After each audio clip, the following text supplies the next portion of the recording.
Why don't you vanish forever? My daughter yelled, and her mother joined in. It's hard to pinpoint the exact moment something dies. A marriage, a family, a version of yourself you didn't realize was holding everything up like the last toothpick under a collapsing house of cards. There isn't a loud crash, no earthquake. It's more like the sound of dust settling after the walls have quietly caved in. It was late October when things finally, actually broke. But truthfully, the fracture lines had been there for years, hairline and spreading, silent stress fractures no one wanted to admit to. Our house was never loud. We didn't scream or throw plates. We didn't have the dramatic kind of dysfunction that gets written about in memoirs or films. Ours was the quieter kind, the kind that poisons the air slowly, drop by drop, until you forget what it was like to breathe without choking on something invisible. Claire and I used to sit in the kitchen late at night after Ellie had gone to bed and talk about the dumbest things. Movies we'd never get around to watching, vacations we'd never take.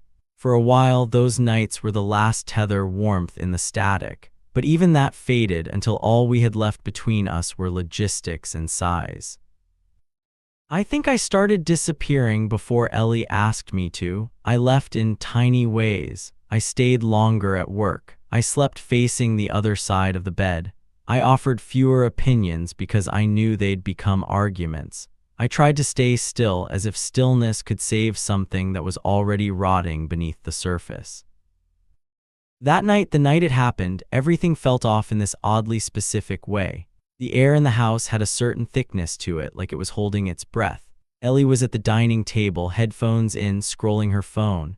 Claire was in the kitchen with me, chopping carrots like she had a grudge against them. I was in charge of the garlic bread, some cheap frozen kind I'd promised not to burn this time. I remember thinking, don't fuck this up, just get through dinner, smile. Ask Ellie how school was. Pretend Claire isn't wearing that look again, the one that says she regrets every choice that led her here.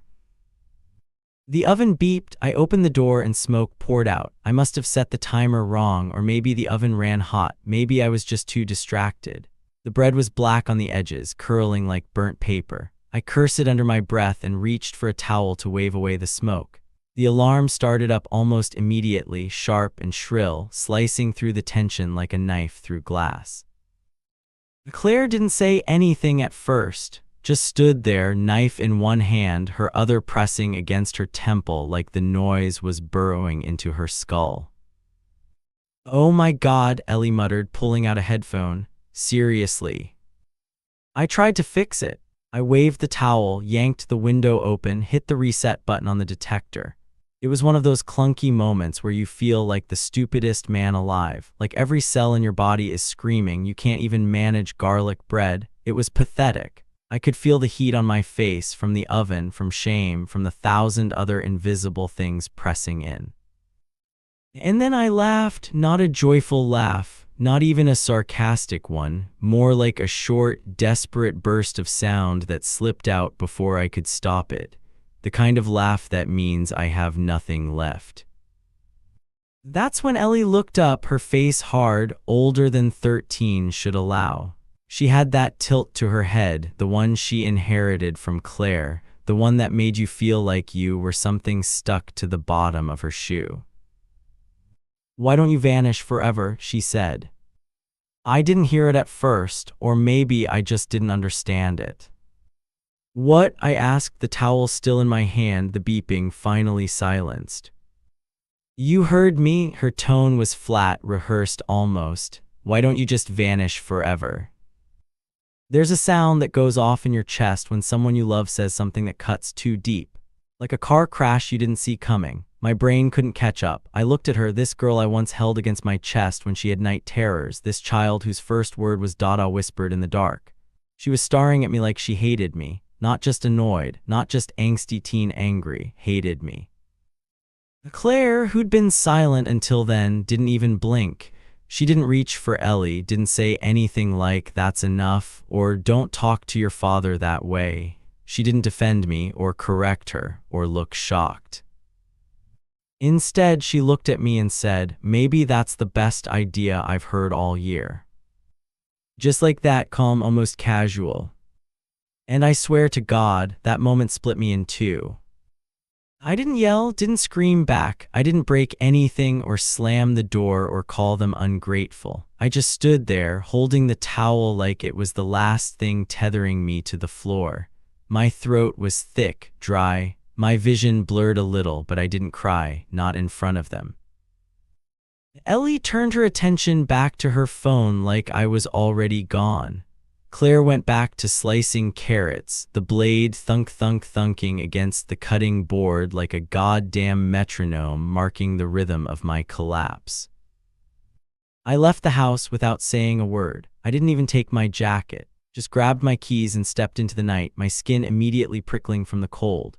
The air outside was sharp, unfiltered. It smelled like fallen leaves in the beginning of winter, like everything shutting down. I walked past the porch where Ellie had once set up a lemonade stand, past the mailbox Claire used to decorate for every holiday, and slid into the car. I turned the key and sat there, engine idling, hands on the steering wheel like I was waiting for divine instructions. My breath fogged the windshield. I could still hear it. "Why don't you vanish forever?" And Claire's voice layered on top like harmony. "Maybe that's the best idea I've heard all year." I didn't know where I was going. I didn't even know who I was anymore. All I knew was that something inside me had finally broken, and not in the neat, clean way that lets you sweep up the pieces and glue them back together. No, this was different. This was the kind of break that leaves you staring at your own reflection in the dark and realizing you don't recognize the man looking back.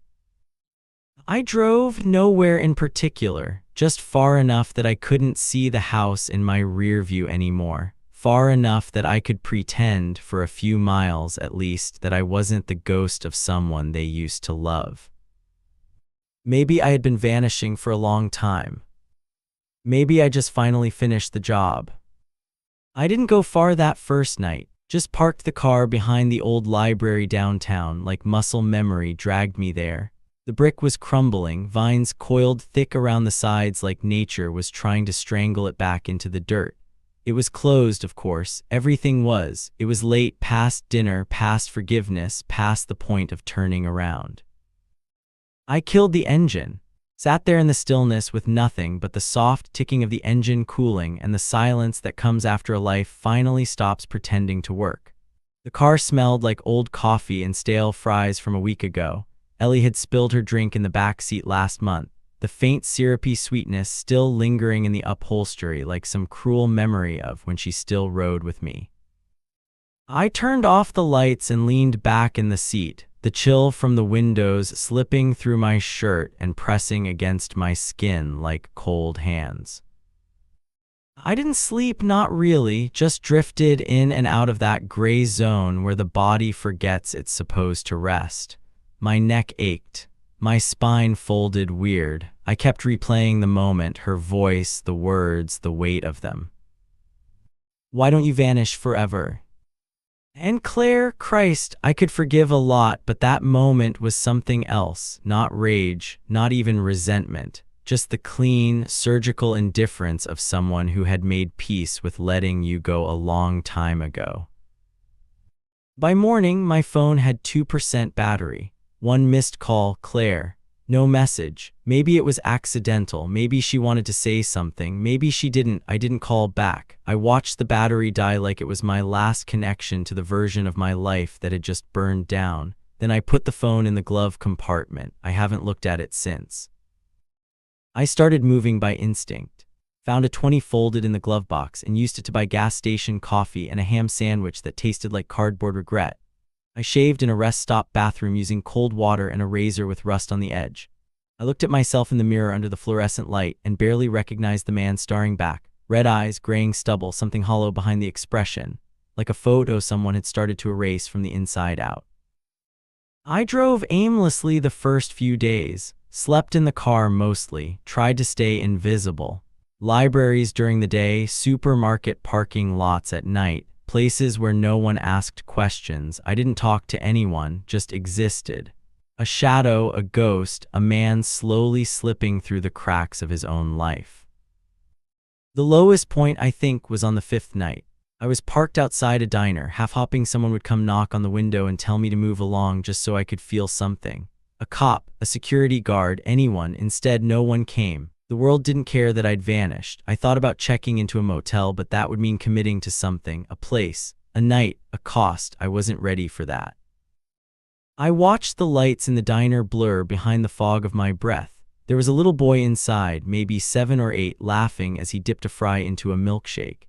His dad smiled and ruffled his hair, and I felt something sharp twist in my chest. I used to do that with Ellie, back when I was allowed to touch her hair, back when she looked at me like I hung the stars instead of blocking them out.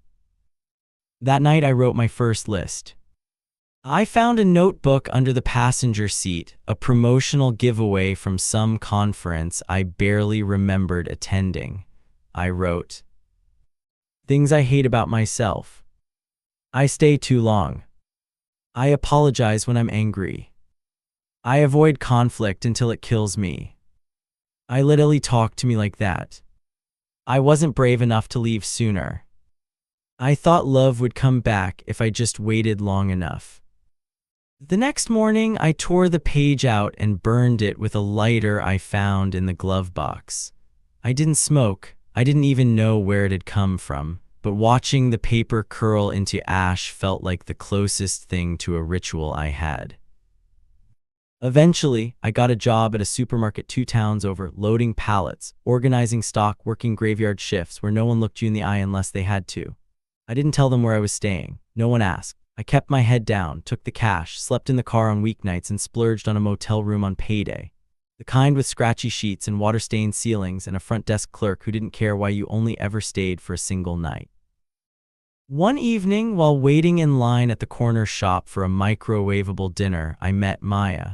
She was restocking cigarette cartons, fingers stained faintly with ink, hair pulled into a messy knot that didn't seem deliberate. She looked tired, but not in the same way I did. Her tired felt earned. Mine felt collapsed.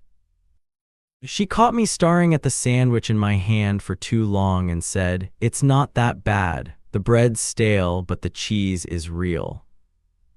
I blinked, not expecting conversation. "Good to know," I said, offering a half smile I didn't fully feel. We started talking, little bits. She gave me a slightly burnt muffin from the day's leftovers, and I said thank you like she'd handed me gold. She never asked me what I was doing, why I looked like hell, or where I slept. And that was the first kindness I'd been shown in weeks. One night, while we stood behind the store near the dumpster, both of us sneaking a smoke, though neither of us seemed like smokers, she asked me, "Do you think people can change?" I thought about it, about Claire, about Ellie, about myself and the man I used to think I'd become. "I don't know," I said slowly. "I think people just finally become what they were always trying to hide." She nodded, didn't argue, just took another drag, flicked the ash into the wind. That was enough. That's when I realized I wasn't waiting for someone to come find me anymore. I wasn't even hopping. I was surviving. Barely. But that's how all rebuilds begin, isn't it? In the ruins, in the wreckage, in the cold metal shell of a car parked behind a forgotten building where you wake up and realize, for better or worse, you're still here. It wasn't some big sign. Not a dream, not a breakdown, not a revelation. It was a Tuesday just like any other. Cloudy, a little damp, the kind of sky that feels like it's hanging too low, pressing on your shoulders like an apology that comes too late. I was buying apples, out of all things, apples for a coworker who didn't want to lose their break slot. The store smelled like cleaning fluid and sugar. Everything felt sharp around the edges. My body was there, moving, lifting, walking, but something in me was still elsewhere, still stuck. Then I saw them. Claire and Ellie standing a few aisles down. Claire's back was to me, her hair shorter now, dyed darker. Ellie was beside her, flipping through a magazine. She was taller, thinner, older. She held herself differently, shoulders square, chin set like she expected the world to come for her and she was ready to spit in its face. For a second, I thought I was hallucinating. I ducked behind the Apple display like an idiot, heart hammering so hard it made my vision pulse. My hands trembled. I wasn't ready. I hadn't prepared a version of myself for them. This version, the tired man in a sweatshirt stained with sweat from the back room, smelling faintly of cardboard and freezer burn, this wasn't the version I wanted them to see. But she saw me. Ellie turned, our eyes met, no hesitation, no panic. She didn't flinch. She just walked toward me like she'd been waiting to do it, like she had a speech rehearsed in her throat. "You living in your car?" she asked, like it was the most casual thing in the world. I tried to stand straighter. Not anymore. She didn't blink. "Mom says you abandoned us." I looked at her, not the girl who used to sit in my lap to watch cartoons, not the child who used to ask for one more bedtime story, the stranger who replaced her.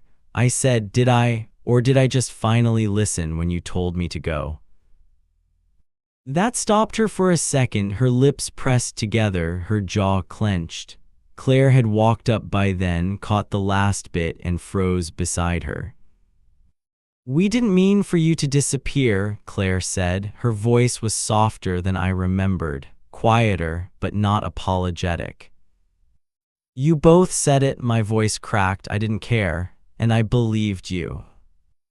There was this long silence, the kind where your whole life replays in the space between breaths, where you can hear the hum of the lights above and the plastic rustle of someone bagging groceries 6 aisles away. "You could have fought for us," Ellie said. Her voice wasn't angry, it was something worse, disappointed. I stared at her. I didn't know there was anything left to fight for. Claire shifted uncomfortably. "We were hurt you left. You told me to." "You always left," she said. "Even when you were there, you weren't really there." And I knew in that moment that I had nothing left to give to that version of the story. I could argue, I could defend myself, but what would it change? Nothing. We were all carrying different pieces of a broken mirror. None of us saw the same reflection. I nodded slowly. Maybe I was already gone. I think I just needed you to name it out loud.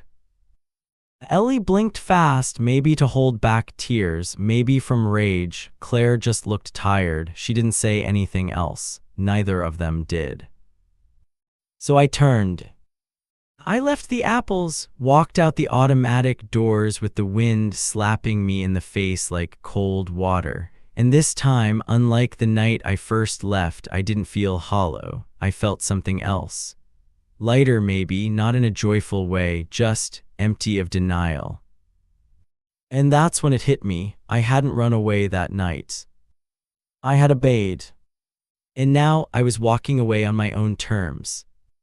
This wasn't vanishing. This was reclaiming whatever pieces of me hadn't been broken beyond recognition. I didn't have a plan, but I had me, and maybe for the first time in years, that was enough. I didn't go back to the car, not right away. I walked. It was cold, but not unbearably so, just enough to keep me present, keep my bones alert, my breath visible. The sky had begun to open up in places, the gray thinning to the soft ache of early evening light. I walked past storefronts with peeling signage, closed barbershops, a cafe with condensation fogging the windows, people inside laughing like laughter was still possible. I kept walking until the ache in my feet caught up to the ache in my chest. There's a bookstore downtown, tucked between a florist and a print shop. I'd passed it a dozen times, never gone in. The windows were dusty, but the light inside was soft, lamplight, not the overhead fluorescents that make you feel like you're under surveillance. There was a room for rent sign in the window. I don't know what pulled me in, maybe nothing, maybe everything. I rang the bell.